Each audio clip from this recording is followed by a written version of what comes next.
Hey, friends, it's your intrepid warrior, David Land Julie with fundraisingleadership.org. And I'm here with my good friend and colleague, Michelle Malloy Dillon, also with fundraisingleadership.org. Hi, Michelle. Hey, David. Good to see you. Good to see you. Yeah, we want to talk about some coaching skills today.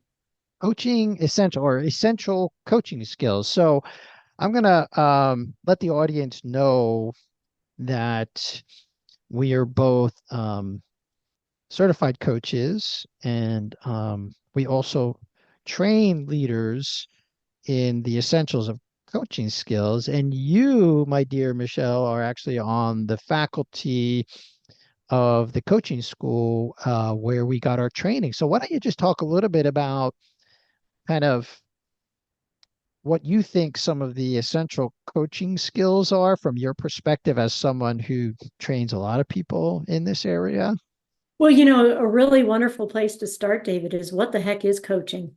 Because what Oh, I find so much of the time um, is that it's confused with consulting and with mentoring sometimes. right. And they're actually three different things. Yeah, but before So, we go there, isn't coaching like me just telling you what how to do stuff? no.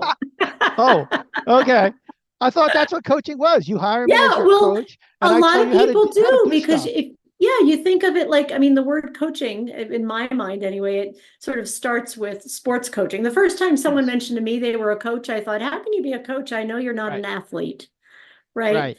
So I That's right. I had this wanted to impression of someone distinguish. out on the field saying, go, Right. go, go, Right. run Right. Right. faster. Well, that's I say I mentioned that because um a lot of people confuse executive coaching and leadership coaching with athletic coaching, where the coach tells you how to do stuff.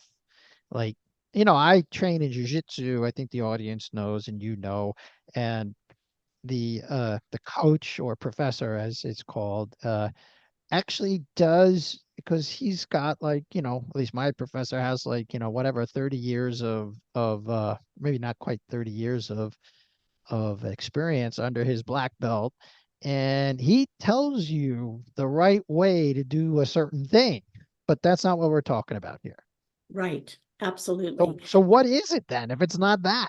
Yeah, that in the way you describe that is actually a bit more of how a consultant works in the Right, professional world, right? Where right, they have expertise in a certain area and they're going to right, give some advice on what a company or a person or an organization might do. Coaching is different because actually coaching is, uh, I mentioned this to a group this week when I was talking about coaching skills. Coaching is actually about not knowing. And actually, as coaches, we ask very open-ended questions with our clients to get them to think about things in a different way than they've thought about them up till now. And we actually lean into their unique experience and expertise because they are the ones who are the experts in their world.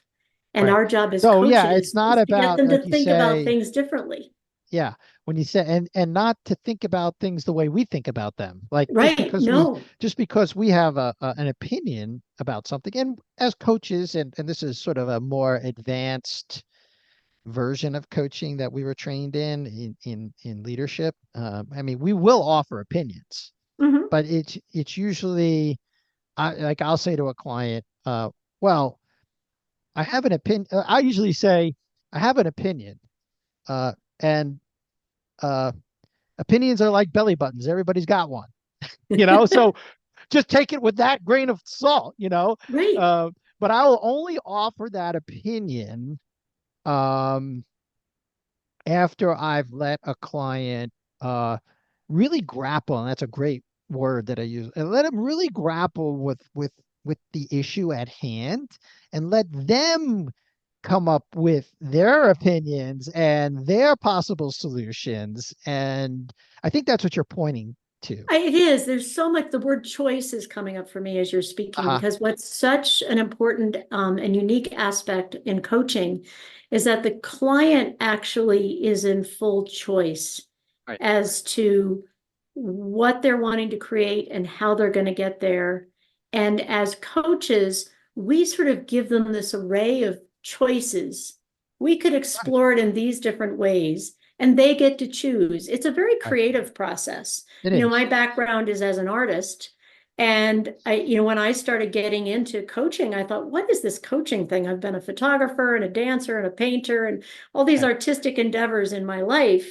And why am I intrigued with coaching? Well, coaching is a lot like improv Mm. because my clients will come to me with a particular topic, a Mhm. problem that they want to try to fix or solve, or a challenge they want to get through. And actually, it's a creative process to find out what are the unique gifts and strengths that they have that are going to be able to carry them and be able to help them make the best decisions possible. It's the ultimate goal of a coach that the client has it on their own and doesn't need coaching anymore. And that's where Yeah. coaching is sometimes different than counseling or therapy or something like that as well, because we And have an ultimate consultants end who goal. love and consultants who love to have you hire them back all the time. Right, right. And we have coaching Yeah, clients come back. I've had, they three do. different coaching clients call me who worked with me 5 years ago or 3 years Right. ago, say, I need some coaching again. Like Yeah, because there's something they're going at a on different again. stage of their professional or personal life and they want to work through, but they've already been coached now, so they know Yeah, and they know they just want someone in their corner to help to sort of create a space so that they can explore options in a very safe, confidential environment where they might not be able to talk to anyone else about this particular issue, whether it be a family issue or whether it be a personal health issue or whether it be a leadership or management problem. They, especially in a lot of those realms, folks just don't have a lot of places to turn, mhm.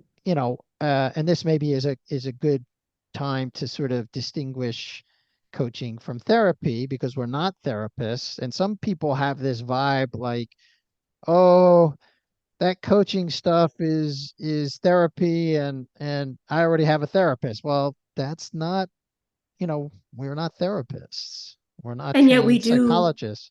we do talk about an emotional response someone might have to Yeah, something or things like that. We do get into personal and business life yeah, and emotional right. responses.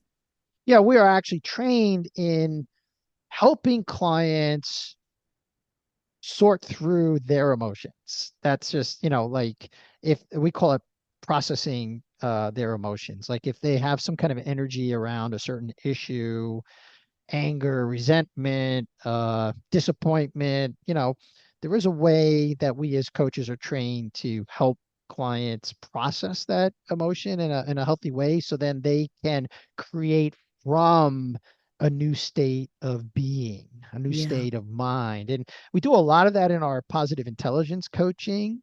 We do a lot of process work. Yeah. yeah. Yeah. And one of the reasons why you and I like to focus on leaders, coaching leaders, is because oftentimes leaders can feel isolated or Yeah. feel like they've got to have all the answers on their own.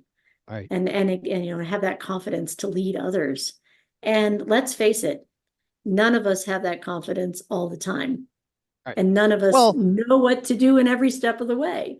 there are things that, I've been coaching now for 10 years, almost, 10 plus years, and starting in my coach certification program, starting in the core curriculum that both you and I went through. And Yeah, the Coactive Training Institute. Yeah, yeah, I mean, uh clients bring topics to coaches to talk about that they would not otherwise have a place to turn to another person to talk with. Like, so for example, if you're dealing with a very difficult management issue in your work environment, who are you going to go talk to? HR? Like, no. Are you going to go talk to your CEO? No, because the issue is with your CEO.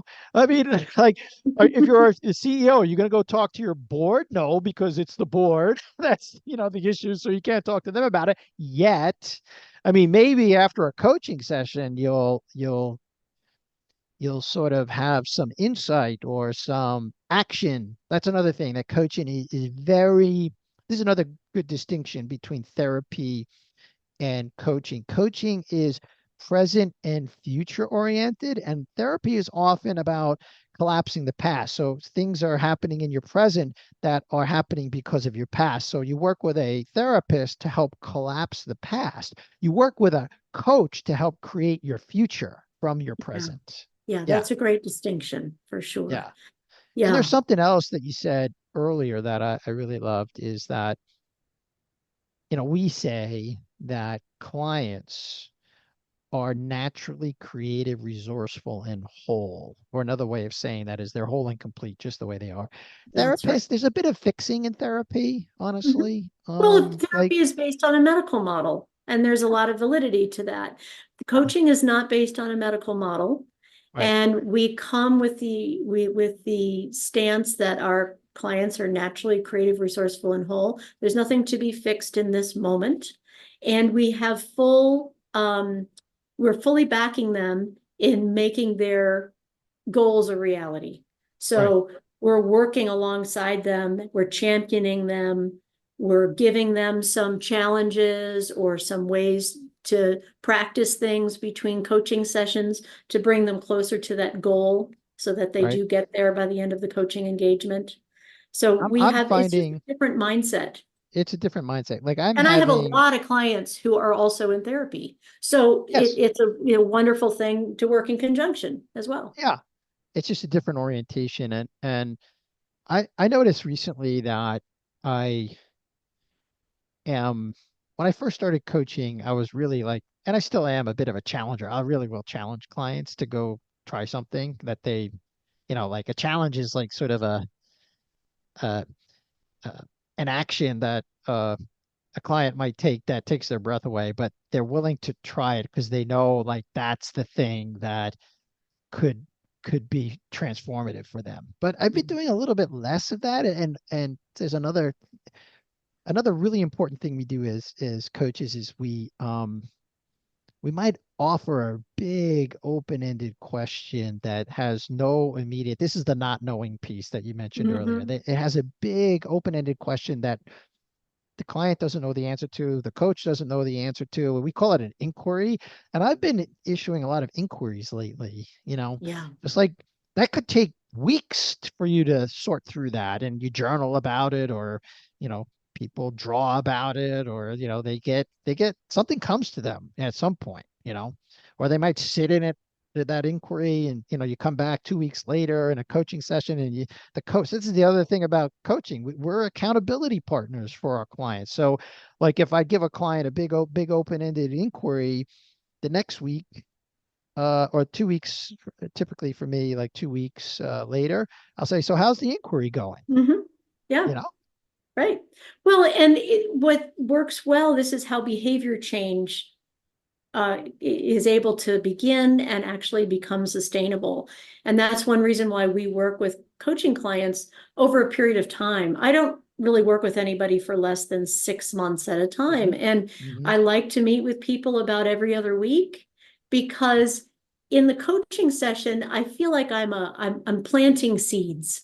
We're right, planting seeds of ideas and things that might happen. And then between the coaching sessions, that's when the ideas begin to percolate and the action begins to happen. Successes happen, failures happen, and then people right, come back to the next coaching session, check in with what they tried out that was different, what worked and what didn't work. And now we plant more seeds. And right, over time, there's change that happens. There's new discoveries that happens. right, There's the support that happens when failure does happen, because every time we try something new, we don't always succeed, right? And there's that support from a coach to help people get through those bumps along the road. right. Well, I love what you're saying about failure, because it's when leaders come to coaches and coaches create this really safe space for them to explore and think through things, and maybe try some things beyond the coaching session, because that's where all the action happens. Failures happen, they might Mm-hmm. try something. And the beautiful thing about uh, working with a coach, at least you and me and Margaret, is we don't judge anybody, right, wrong, Yeah. you know, like it's more like just, okay, did you did you try the thing? Yeah, I tried it. What happened? Oh, I failed. Oh, okay. What are you learning? Yeah, right. There's always something to learn and to Well, I have learned that that didn't help work. you.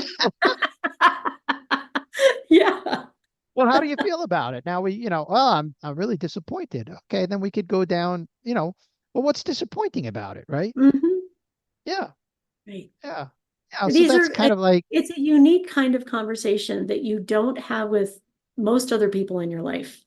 To be oh, able to pick apart things and to really have some more understanding for yourself about, yeah, why are you disappointed? What's disappointing? What's rewarding that is unexpectedly rewarding, right?